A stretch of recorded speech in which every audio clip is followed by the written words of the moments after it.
This book that I'm talking about today is a bit of a heartbreaker, to be honest. So if you have not read it, I quite envy you to be reading this for the first time.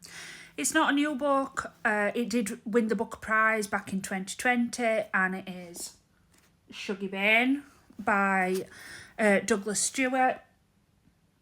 So yeah, if you've not read it, this one is really gonna sort of pull on your heartstrings, I will say. So it follows a young boy, Shuggie Bain, growing up in the tenements in the sort of 80s into the 90s, and his struggles of trying to sort of overcome the environment that he's in. So it's really sort of run down, poor situation that he's in. His mum's got like substance abuse issues, and there is, themes, quite dark themes, so I will say that, quite dark themes like grooming and abandonment and child neglect and various other themes. So it is not for the faint-hearted, that is probably fair to say, but it is one of those stories that will stay with you long after you've read it, because the character, you're rooting for him, and although the mother, she doesn't do enough to protect Shuggie, so she's not a hero as such, but we are rooting for her as well, because it's about her struggles as well, and everybody's struggles.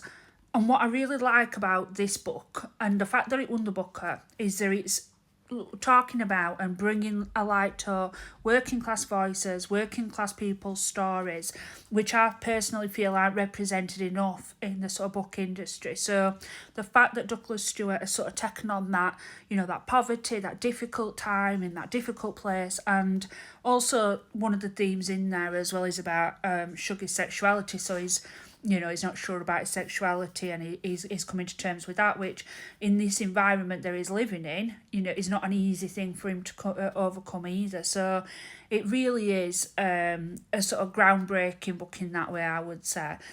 And I think it's changing the narrative so that it's not all about sort of celebrity books and things like that. This one is about, a really poor kid growing up in a hostile environment, and, how he tried to sort of live in that world. So I really, really liked this one. It was beautifully written, sad, poignant, dark. Like I say, it were quite dark in its themes, but it will really break your heart. It is a moving book, it's really something that will stay with you for a long, long time afterwards. Like, I read it a little while ago now, and I can, still remember it really vividly, which you can't say for all books, obviously, can you? So yeah, I think it's a really good representation.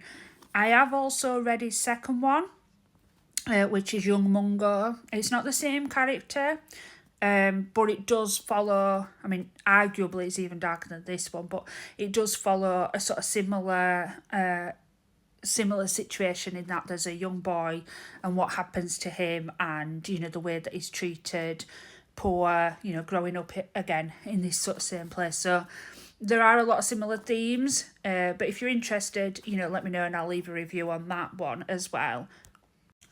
So yeah, this is a tough book to read. It's got, like I said, the dark themes, so, prepare yourself for that.